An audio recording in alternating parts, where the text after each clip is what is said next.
Olá, meu caro internauta, muito bom dia, muito boa tarde, muito boa noite a você que está aí, que nos dá honra todos os dias da sua companhia, que pra gente já vale um grande troféu, é um grande prazer saber que você está aí do outro lado e tá, olha, sempre, afinal de contas você sabe, né? Se não fosse você, não teria por que nós estarmos aqui. Obrigado, mas muito obrigado mesmo. E hoje, para começar essa terça-feira, 27 de novembro, olha só, hein? Tá acabando o ano tá voando. 27 de novembro de 2018, terça-feira, dezembro tá aí, agora vocês falam Natal, graças a Deus nas ruas já tem algum enfeite de Natal. A cidade é feia, mas estão tentando deixar ela um pouquinho mais bonitinha, né? Vale a pena. E hoje vamos falar sobre o quê? Sobre um assunto muito sério. A gente trabalha aqui com jornalismo, com comunicação, vê todos os dias essa tragédia acontecendo no Brasil de uma forma e em todos os lugares do Brasil, em todas as classes sociais, em todas as raças, não tem discriminação. Infelizmente é uma tragédia democrática, eu não gostaria de estar falando isso, mas é o que está acontecendo. Não tem essa de rico, pobre, gordo, magro, alto, baixo, preto, branco, não, meu amigo. Está todo mundo envolvido. Sabe o que é? É a violência contra a mulher. E para falar sobre esse assunto, que é uma tragédia nacional, eu repito, eu estou aqui com duas ativistas do movimento feminista em Rondônia, que lutam, que batalham diariamente contra essa violência que vitima as mulheres todos os dias em nosso país. E olha, Rondônia não está numa posição muito favorável, não. Pelo contrário, tá? Aqui mata-se muita mulher, bate-se muitas mulheres, tá bom? Mas vamos falar um pouco mais sobre esse assunto, vamos se aprofundar um pouco nele. E eu estou aqui com a Anne Cleane Alves, está aqui do meu lado, e com a Tainá Amorim Lima, que está aqui também, tá bom? Olá, Ivan. Meninas, Bom dia, muito bem-vinda, né? Boa noite, obrigada. Gente, primeiro, antes de começar a nossa entrevista, eu tenho uma pergunta óbvia, que é porque eu conheço vocês mais ou menos, mas tem gente que não sabe nem quem são vocês. Primeiro, quem é Anne Cleane? Então, eu sou ativista social, sou coordenadora do projeto Filhas do Boto Nunca Mais, um projeto que nasceu dentro da academia e hoje já está indo para o seu terceiro ano, que nós trabalhamos com assistência no geral, desde mulheres que têm suas medidas protetivas violadas, meninas que em seus lares sofrem abusos e não tem com quem falar, pode nos procurar. Até palestras educativas, nós trabalhamos muito no combate ao suicídio e morte autoprovocada, porque nós sabemos que muitas dessas violências geram isso, e principalmente em crianças e adolescentes, quando eles estão dentro dessa família. Sou professora, sou psicóloga, sou neuropsicóloga, sou analista do comportamento e sou uma pessoa que gosto de estar à disposição da sociedade para esse tipo de assunto, porque a maioria das mulheres de Rondônia já foi vítima, eu já fui vítima. E quando a gente fala movimento feminista, muita gente se assusta, mas não se preocupem, nunca vocês verão alguém do nosso movimento sem sutiã pela rua, a não ser que a gente esteja com um bojo, alguma coisa por baixo, tá? Então, assim, realmente o nosso propósito é levar informação, mostrar que nossa sociedade pode ser melhor. Nós podemos juntos vencer alguns desafios. Tainá. E Tainá Amorim, quem é você, Tainá? Sou Tainá Amorim Lima, sou advogada. Minha área de especialização é direito previdenciário e uma área de pesquisa que eu sou apaixonada é sobre assistência ao parto, sobre violência obstétrica. Estudo o assunto há aproximadamente 4 anos, porque vi amigas sendo maltratadas quando foram ter seus filhos, e eu falava, meu Deus, isso está errado, não bate, isso não é adequado. E foi quando eu fui conhecendo a humanização do parto, que a humanização é assistência baseada em evidências, é assistência com qualidade, não é ter bebê na banheira, ter bebê na banqueta, não é nada disso, é assistência com qualidade. Devolver para a mulher o protagonismo do parto, mas ela está assistida de uma forma adequada, de acordo com as diretrizes de assistências, recomendações do OMS. E isso me levou a conhecer a violência obstétrica. Logo, quando você não tem acesso a isso, você está sofrendo violência obstétrica. E na região norte e nordeste, isso é muito forte. E você traz até algumas coisas de casa, porque eu aprendi assim, Minha mãe falou que quando ela foi ter filho, ela não podia gritar, porque senão iam deixar ela lá. Então, se eu vou pro hospital, eu também vou calada. E isso já é uma extensão do que é a violência obstétrica já sofrida por algum momento por esse familiar dentro do hospital. Então, eu acabei indo por essa área e sou apaixonada Tá certo. por ela. Tainá, eu sei que você está com horário, você tem um compromisso daqui a pouco, tem uma audiência. Mas antes, eu queria que você desse um recado sobre, explicasse melhor para o nosso internauta, como é que está essa questão da violência obstétrica hoje em Rondônia? De que forma ela acontece e como a gente pode fazer, ou como a família pode fazer, ou a parturiente, a mulher que está grávida, para evitar esse tipo de coisa? Então, eu vejo que é assim, aqui em Rondônia, ela é muito forte, apesar de termos equipes, projetos para que se diminua com a humanização do parto e nascimento, mas nós temos ainda que trabalhar a informação com a parturiente desde o pré-natal. Nós temos uma cartilha do SUS que ela é muito informativa, porém eu vejo que um pouco esquecida pela gestante. Certo. Porque tem assim, informações ali fundamentais que muitas vezes são passadas despercebidas. E nós temos que trabalhar com outros mecanismos com as instituições. Porque quem comete a violência obstétrica? O médico. É quem... Não, necessariamente o médico não. A equipe médica. Também não. É qualquer pessoa que esteja prestando assistência. Pode ser aquela zeladora que entrou no quarto e falou assim, mulher, para de sujar isso aí que eu não vou vir mais limpar. Mas já aconteceu. Então, mas a mulher tá ali no pós-parto, né? Imediato, e pode acontecer, olha, se tu sujar aqui de novo eu não venho limpar. Ou então, qualquer pessoa que esteja, seja um residente, um médico, um enfermeiro, qualquer pessoa que esteja prestando assistência. Então, o que acontece? O que é essa violência obstétrica? Começa pelo abuso, da medicalização e patologização dos processos naturais e reprodutivos. Por exemplo, a mulher tem um processo gravídico tranquilo, mas o profissional coloca ela numa cesariana. Mas ela escolheu. Será mesmo que ela escolheu uma cesariana? Ou ela foi induzida? Nossa, você tem um quadril pequeno. Sei não, hein, se você entra em trabalho de parto. Isso é violência obstétrica, porque você está minando a vontade daquela mulher sem nenhuma indicação. Hoje, de indicações reais, que você fala assim, meu Deus, não tem mais o que fazer e tem que ir para cesariana, só são 6 indicações. As demais podem surgir no trabalho de parto. Que você vai dizer se a mulher tem que ir para uma cesariana ou não. Eu ouço muitas mulheres, assim, de experiência, de ouvir falar assim, eu tô com 1 centímetro de dilatação, eu tô com dor, não querem me internar. Aí vai pra casa, chega lá, o bebê nasce. Viu, era pra eu ter sido internada. Mas não, na cartilha da gestante diz que a internação deve ocorrer a partir de 4 centímetros de dilatação. Porque ela pode passar 2, 3 dias com 1 centímetro, 2 centímetros. E ela não está em trabalho de parto ativo.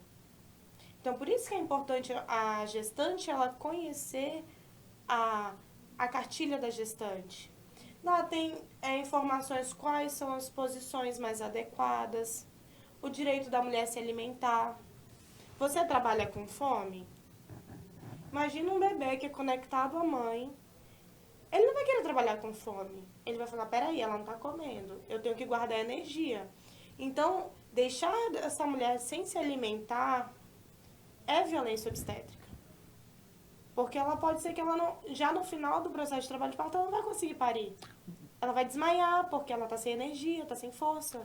Você foi vítima de violência obstétrica? Sim, fui vítima de violência obstétrica aqui em um hospital de Porto Velho. Tive um aborto o ano passado, um aborto espontâneo. E o meu processo de violência, um residente sugeriu que eu fosse para o salão de beleza na hora da minha internação, com deboche. E depois é o para de gritar, tive um reflexo, meu acesso entupiu, para de gritar. E saindo da sala de procedimento, voltando da anestesia, alguém da equipe, que eu não sei dizer quem porque eu ainda estava sedada, falou para eu parar de chorar. Como assim? Você sofre um aborto ali? Foi um momento final para mim. Como é que uma pessoa me manda parar de chorar? Então, essas coisas, e assim, eu já estudava o assunto e eu percebi que eu acho que o universo me deixou passar por isso para falar, não, eu tenho que continuar nessa caminhada. Eu tenho que trabalhar com informação.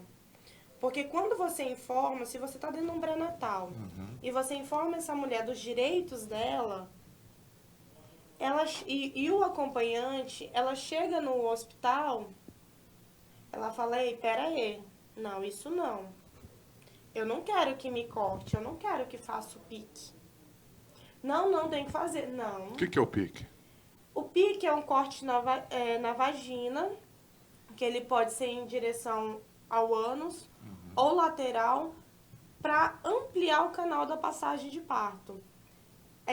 Que é o procedimento de episiotomia. Ele é considerado uma laceração de segundo, terceiro grau, que supostamente é para ampliar o canal de parto, mas na sua grande maioria ele não há necessidade. Tanto que a OMS ela recomenda hoje no máximo de 5% de episiotomia.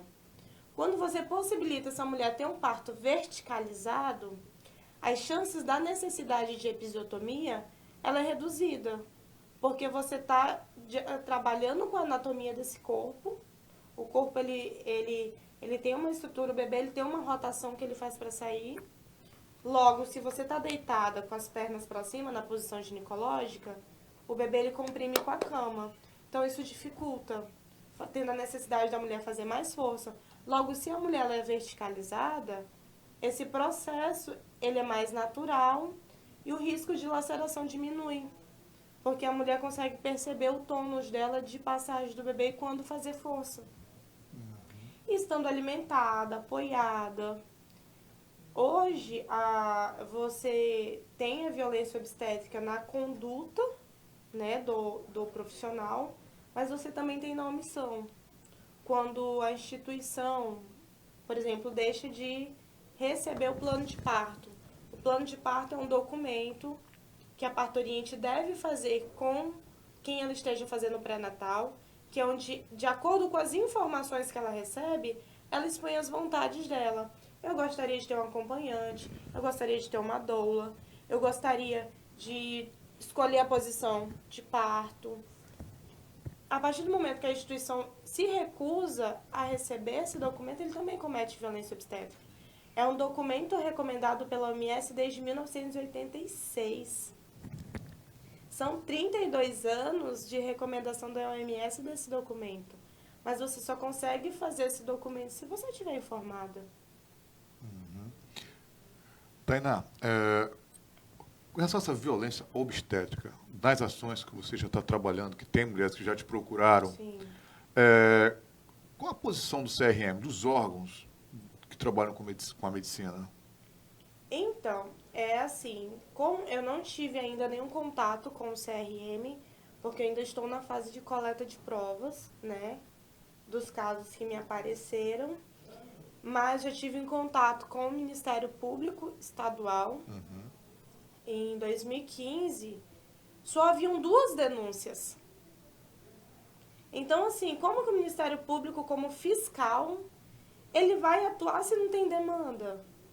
A princípio, foram supostamente casos isolados. Me recordo bem, um foi da manobra de Cristalé, que é a manobra de empurrar a barriga, né, para o bebê sair. E esse é um procedimento proibido, porque os estudos mostram que ele causa mais danos do que benefícios. E o outro foi em um hospital particular que não queria deixar o acompanhante entrar. A lei do acompanhante, ela é de 2005, ou seja, 13 anos para os hospitais se adequarem a receber esse acompanhante. Mas por que foi criada a lei do acompanhante? pela ineficiência, mais uma vez, do Estado de ter um profissional da saúde em cada quarto, para que se aquela mulher que estivesse em pós-parto passasse mal, poder chamar uma equipe e ser socorrida. Com o acompanhante no quarto, você reduz o risco de morte materna, porque você tem um acesso maior à comunicação com a equipe médica e socorrer essa mulher. Principalmente os riscos de hemorragia pós-parto. Então, assim, o Ministério Público ele tem que receber essas demandas. Tem que ser provocado, né? Tem que ser provocado. Como que eu faço essas denúncias? Ah, eu não tenho certeza que eu sofri violência obstétrica. Relata. Protocola no hospital. O seu relato de como que foi o atendimento. Protocola no Ministério Público. Porque o Ministério Público ele vai analisar, ver se foi alguma conduta errada. E dali ele encaminha ao CRM. E assim, até mesmo para o próprio hospital, ele tem um feedback do que ele precisa melhorar. Porque é muito comum a gente ver as pessoas acontecendo as coisas e reclamar na roda de gestante. Ah, porque eu estava no hospital e fizeram isso, tá. Mas nenhuma gestante ali vai poder resolver o seu problema. Com certeza. Quem pode resolver é você comunicar ao hospital. Porque aí ele sabe que ele atendeu, sabe quem foi o plantão, vai ser aberto um processo, um inquérito administrativo para apurar se aconteceu, se não aconteceu. E essas denúncias de violência obstétrica você pode fazer ao Ministério Público, você pode estar procurando o 180, o número 180, do Ministério de... Qual é o Ministério da... Que é o do 180? Do Ministério... Ai, meu Deus. O 100 é do Direitos Humanos. É do Direitos Humanos. É o canal do Direitos Humanos, onde eles têm uma equipe preparada para atender os casos de violência obstétrica, que eles encaminham aos Ministérios Públicos. Você pode estar procurando a Defensoria Pública do Estado ou da União para estar fazendo essas denúncias. E a partir disso, se ter dados, porque hoje é muito difícil você ter dados. Você possa ter dados de um óbito que aconteceu naquele hospital, de um óbito de uma criança. Mas assim, aquela criança morreu de infecção na UTI. Mas como que foi a assistência ao parto para essa criança chegar até a UTI? Né? Então, assim, a violência obstétrica, ela acontece há muito tempo. Mas a partir dos últimos 4, 5 anos, que ela vem sendo difundida. Tá que certo. foi quando a OMS trouxe a terminologia violência obstétrica. Quem quiser se informar mais, então vai ter um evento agora, não vai? Como é que pode Isso. fazer? Dia 1º de dezembro agora, na OAB, às 14 horas, nós vamos estar com um bate-papo sobre violência obstétrica. Nós vamos estar informando essas mulheres, o que é, ouvindo relatos, possibilitar essa mulher também, ela expor o que ela passou, porque às vezes ela não sabe que sofreu violência obstétrica. Só ouvindo o que é algumas práticas, que ela fala, nossa, eu passei por isso, mas não fazia ideia. Então nós vamos estar debatendo o assunto, e dia 1º agora, às 14 horas, na UAB, que fica na Paulo Leal. Aberto à comunidade? Aberta à comunidade, inscrição é gratuita, é feita na hora. Para os acadêmicos, vai ter certificado. Para homens e mulheres, né? Para homens e mulheres que quiserem estar participando. É importante nós trazermos esse diálogo. Ninguém quer demonizar a equipe médica. Não, nós queremos ser Humanizar o atendidas atendimento. de acordo com o que diz a legislação. Se é necessário passarmos por exames, primeiro, segundo, terceiro trimestre, que esses exames sejam feitos, que nós tenhamos acesso a isso. Se diz que eu tenho acesso a escolher a posição de parir, que eu tenho acesso a isso. Que se eu tenho que ir para uma cesariana, que essa cesariana ela seja justificada. Ou ter o direito de escolher, não, eu quero ter uma cesariana, e esse direito seja respeitado. Tá certo. Ok, meu caro internauta, então, dia 1º, na sede da OAB, às 14 horas, Isso. vamos debater a questão da violência obstétrica. Mais uma forma de violência contra a mulher. Isso vale para você, homem, que está aí e fala, mas isso é coisa de mulher. Não, isso é coisa de você também, porque sua companheira engravida, sua irmã, alguém da família engravida, e você tem que saber também, tem que se informar. Ou seja, é para o homem e para a mulher, é para o casal, é para todo mundo se informar um pouco mais e diminuir essa violência que talvez a gente não ouça falar com tanta ênfase, mas ela existe também e tem que ser combatida. Diga lá. Nós temos a lei estadual, que é a 4173 de 2018, que traz o que é violência obstétrica, algumas situações.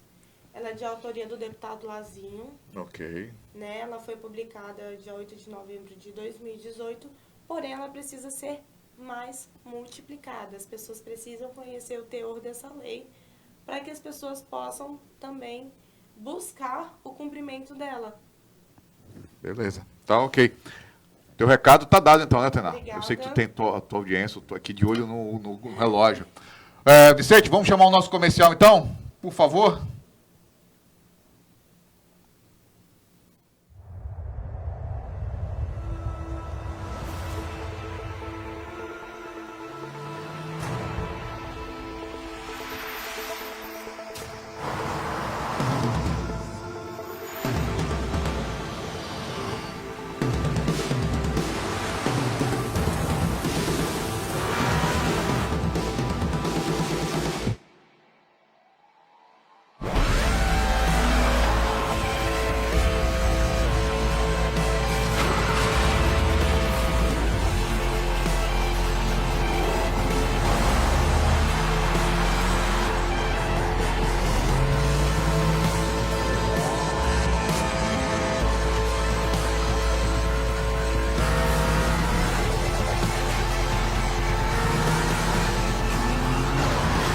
Chegou o Fiat Argo.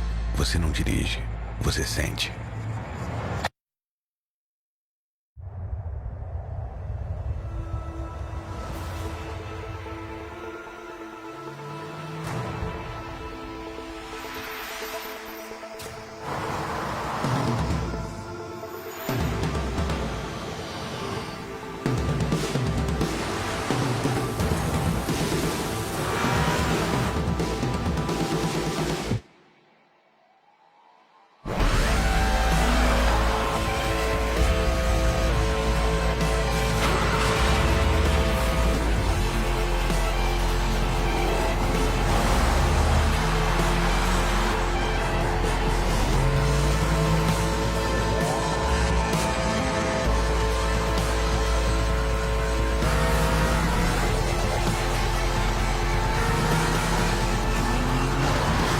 Chegou o Fiat Argo. Você não dirige, você sente. E aí, meu cara, nós estamos de volta agora aqui mais uma vez com você, continuando a violência contra a mulher. A Tainá teve que sair por um compromisso, mas nós estamos aqui agora com a Anne Cleane, que vai dar um toque também. Ela trabalha com essa questão de violência contra a mulher e vai nos explicar. Anne, vamos entrar direto no assunto. Já começamos a falar, né? Vamos agora continuar. Vamos no ritmo, né? Nós estamos agora na época dos 16 dias de ativismo pelo fim da violência contra as mulheres. Essa data ela é um calendário internacional e que no Brasil inicia a partir do dia 20 de novembro, porque nós temos uma estatística no Brasil que ela é alarmante, que é a morte da mulher negra, que ela, em face de que as mulheres brancas está caindo o número de violência e de mortes, a da mulher negra está aumentando 34%. Nas últimas pesquisas. E a mulher negra, dia 20, por ser dia da consciência negra, o calendário do Brasil inicia dia 20. Então, no resto do mundo, começa dia 25, que é o dia onde 3 irmãs que lutavam contra uma ditadura colombiana, elas foram mortas e jogadas num precipício. E até então, essa ditadura tinha apelo popular. As pessoas entendiam que eles estavam passando por um momento de purificação, de ajuda militar. Quando eles viram que essas mulheres que exigia estudo, exigia ir e vir, exigia coisas assim básicas, foram mortas e jogadas no precipício, a população olhou assim e falou, epa, se fizeram isso com essas 3 acadêmicas, professoras, o que podem fazer com nossas mães e irmãs? Com E certeza. dizem que a morte delas causou o fim desse regime. Então, foi considerado o Dia Internacional da Não Violência, da não violência contra a mulher. Anny, estamos conversando aqui, inicialmente, da violência obstétrica, né? Agora, Sim, quais sim. são os outros tipos de violência contra ela? Muitas vezes a mulher sofre violência e não tem consciência que Ela aquilo é não uma tem violência, consciência. né? E, assim, é tão amplo porque nós temos a violência sexual e ela é dividida em vários termos, porque hoje até a lei do estupro ela mudou. Hoje a mulher, para uma mulher que tem seu corpo tocado, violado e ela não precisa mais de ter a penetração para uma mulher poder ser estuprada. Então, a lei mudou. Então, nós temos as violências sexuais intrafamiliar, nós temos violências sexuais contra a criança e o adolescente, nós temos tráficos de pessoas, que é uma violência não muito falada, mas, infelizmente, é um assunto que está atual, está aí. Rondônia, infelizmente, é uma das passagens de tráfico de mulheres. Nós temos a violência psicológica. O que é a violência psicológica? Pessoas que se relacionam, e não precisa ser só homem e mulher, mas independente do casal, a violência psicológica, ela existe a ponto da pessoa ter certeza, começar falando que alguma coisa, ó, você fez isso, isso e isso. E no fim da fala, ela começa a ter dúvida, porque a pessoa começa a falar, não, você tá louca. Não é assim, você está distornando a situação. Não. E a pessoa começa a duvidar do seu próprio juízo, a duvidar se falou ou não. A agressão psicológica como, se você se separar de mim, você não vai conseguir ninguém. Porque olha a sua personalidade, olha quem você é. Como se a pessoa estivesse fazendo um favor para estar com a pessoa. Esse tipo de violência psicológica, ela traz consequências tão profundas que uma pessoa pode desenvolver um transtorno de humor.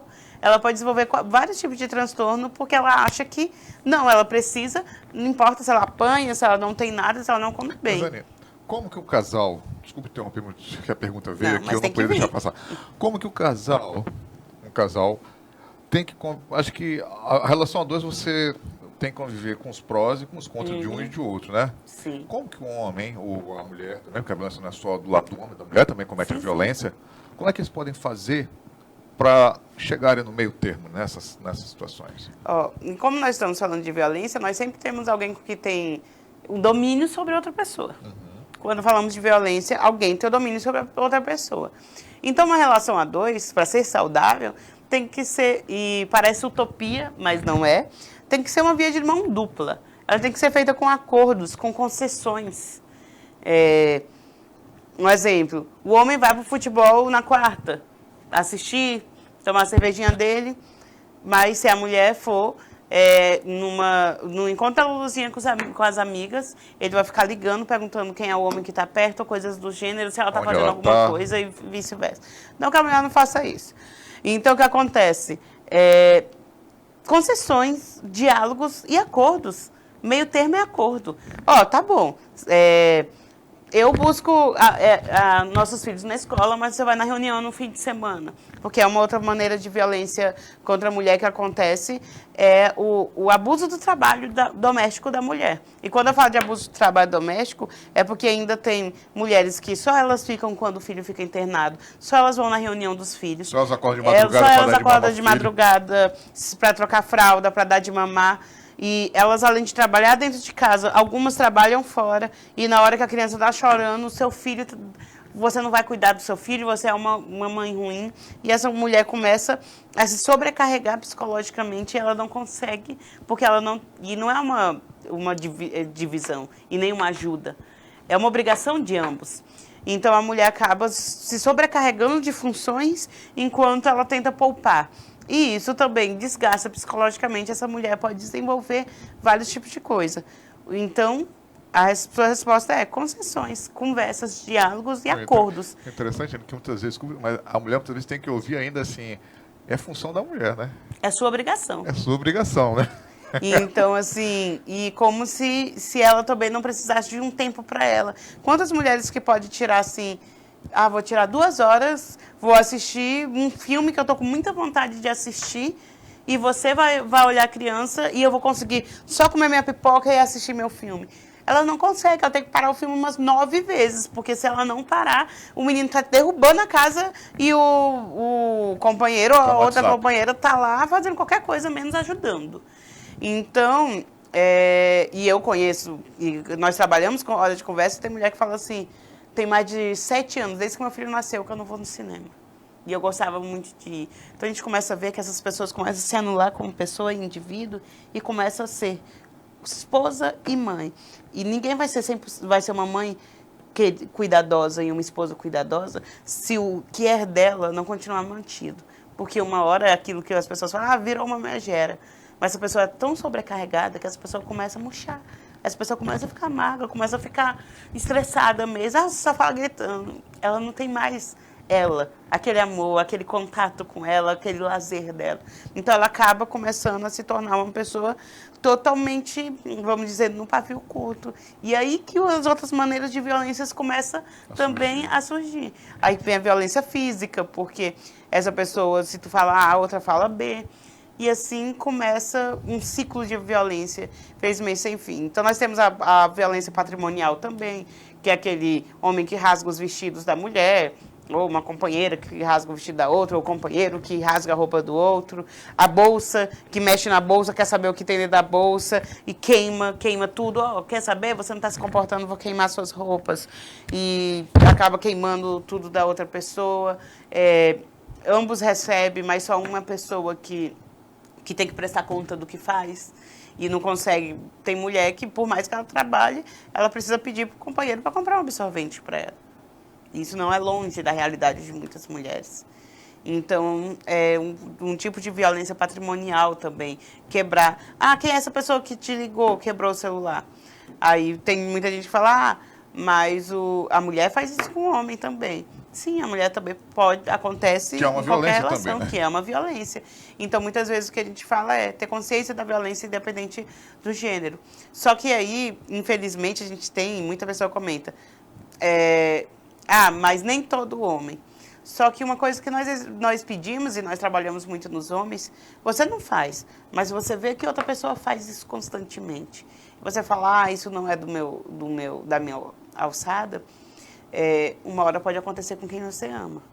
Então, assim, o homem, às vezes, ele se omite mediante a violência contra a mulher, porque ele fala assim, meu brother, mas ele faz isso, mas ele é uma ótima pessoa em um monte de outros aspectos. Mas até aquilo se transformar numa pequena violência e chegar a um feminicídio, infelizmente, a probabilidade é alta, é um pulo. Então, assim, mulher faz com homem, mas estatísticas e dados diz que a mulher sofre mais disso do que o homem. Por falar em estatísticas e dados, Anne, como é que está Rondônia hoje no ranking nacional de violência contra a mulher? É assustador, né? Nós estamos em 4º lugar. 4º lugar, Rondônia, esse estado pequeno, lugar com 1,5 milhão de habitantes? Que mais mata mulheres. Estamos falando de feminicídio. E, assim, esses dados têm algumas particularidades que o Observatório da Violência contra a Mulher mostrou, que quarta-feira à noite, sábado, domingo e feriado é onde os picos do gráfico acabam ficando maior. A galera bebe depois do jogo. Exatamente. Aí, às vezes, a mulher não gostou, você tinha que ter trago a carne, mas você não trouxe, aí você foi direto, aí você foi pro futebol e chegou agora. Aí começa a desencadear uma briga e, infelizmente, acaba em feminicídio. O álcool é sempre o pano de fundo? Não. Nós temos pessoas, existe, infelizmente, um outro dado alarmante, é porque nós vemos que entre a maioria, 40% das mulheres que sofreram agressão doméstica nos últimos anos se declaram de lares evangélicos. Então, essas pessoas, elas não consomem álcool. A questão do relacionamento ali mesmo e, de alguma maneira, como a gente estava falando, entender que aquela mulher, ela, de uma certa maneira, é uma extensão do corpo do homem. E eu já ouvi homem falando isso, eu bati nela porque ela tem que me respeitar. Então, se inverte os papéis. Eu sou seu companheiro, sou seu marido, mas eu não sou uma pessoa que vou apenas dividir a vida com você. Eu estou tomando o lugar do seu pai. E você tem que me respeitar. Agora, Anne, há um ciclo também, né? Porque o filho vê o pai bater na mãe e a chance dele repetir isso daqui mais um tempo, a probabilidade é alta. São muito altas. E a própria filha vê a mãe apanhar e acha que é normal. E aceita. E assim, a desestrutura psicológica desses indivíduos que crescem nesses lares já mostra que essas pessoas têm tendências, sim, a reproduzir ou se a omitir. É claro que existem pessoas que falam assim, eu não encosto o dedo na minha companheira porque meu pai fazia isso e era um inferno no meu lar. Mas, infelizmente, as pessoas que têm essa noção são poucas, ou elas tiveram alguma assistência, acompanhamento e cuidado. Porque, como você cresce num lar violento, a violência se naturaliza.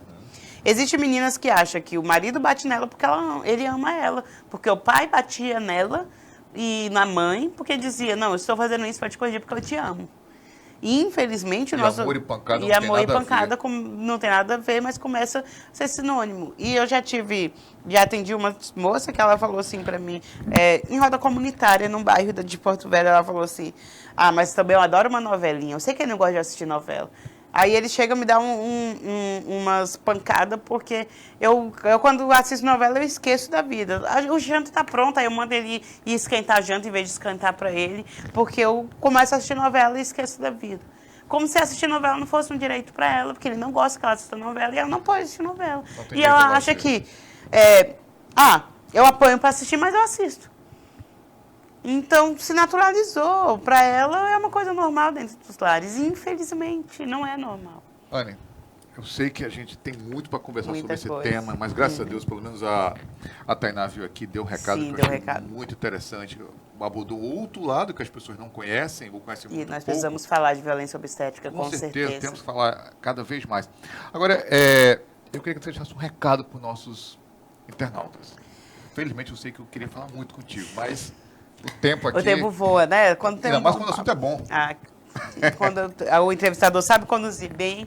Gente, nós estamos em quarto lugar e eu costumo falar que todos nós somos autores sociais.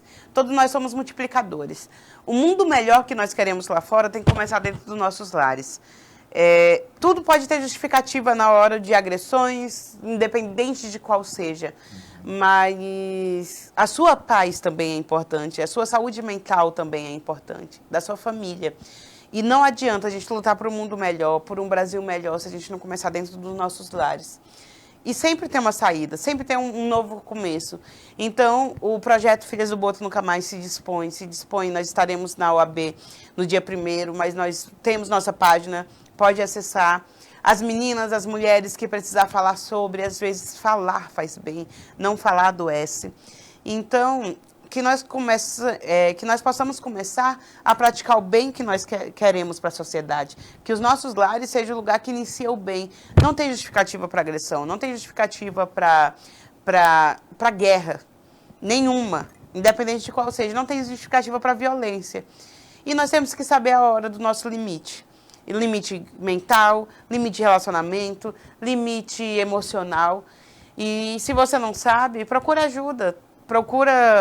Tem vários grupos de apoio, nós temos várias iniciativas governamentais também, nós temos grupos dentro do próprio Tribunal de Justiça que trabalha com essa questão de agressão.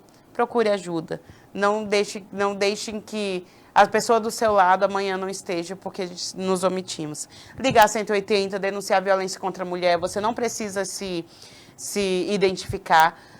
A investigação vai ser feita e quando você denuncia a violência, não é porque aquelas pessoas, vai ser preso e as pessoas vão se separar. Não, muitas vezes as pessoas, como o Ivan falou, crescendo no lar que elas não sabem fazer o contrário. Então, eles vão ter toda uma assistência social e psicológica para reconstruir aquela relação de uma maneira mais saudável. E é isso que nós queremos, um mundo mais saudável. Tá certo. E olha só, uma coisa que a Cleina acabou de falar que é interessante. É você saber aonde estão os seus limites e saber o limite do outro também. O que você não quer para você, não queira para o outro, tá? E outra coisa, lar é lugar de paz, gente. Confusão não dá certo em lugar nenhum. Mesmo em brincadeira não dá certo. Eu vou deixar aqui um recado para os nossos internautas, estão dando um alô aqui. A Luciana Baltazar está dando um alô. Valeu, Luciano, muito obrigado pela tua audiência. Samuel Costa também, valeu, Samuel. Samuel, querido. O Elton Carvalho também está assistindo. Valeu, Elton, um abraço. A Natália Monteiro. Natalinha, um abraço para você, um beijão, Natália. Consigo dar mais um recadinho? Some não, hein? E o Paulo Nascimento também está dando um ok aqui para gente. Valeu, Paulo. Diga lá, minha cara. Nós vamos ter uma feijoada. Opa! Uma roda de samba muito boa, com músicas regionais e karaokê, com brinde. Para a gente construir um projeto pela Paz em Casa, que vai ser feito na Praça do Baú, que no futuro eu te passo. Então, na nossa página tem as informações. Quem quiser tanto ajudar o projeto, quanto ajudar nas ações que nós fazemos na comunidade, essa feijoada é para isso. E nós estamos disponibilizando, vai ser no sábado. E com mais informações, vocês podem pegar na nossa página, eu creio que o Ivan pode pôr também. Tá bom. No A página, Face. qual o nome da página, pessoal? Sabe lá? Coletivo Feminino Filhas do Boto Nunca Mais. Beleza, tá ok. Então, pessoal, muito obrigado pela tua audiência. Sábado, na OAB, às 14h, tem um compromisso muito interessante para você, mulher, para você, homem, para a comunidade, tá? Discutir a violência obstétrica. Vale a pena e eu acho que é interessante demais. Beijão, tudo de bom e uma boa semana para você. Até mais. Até mais.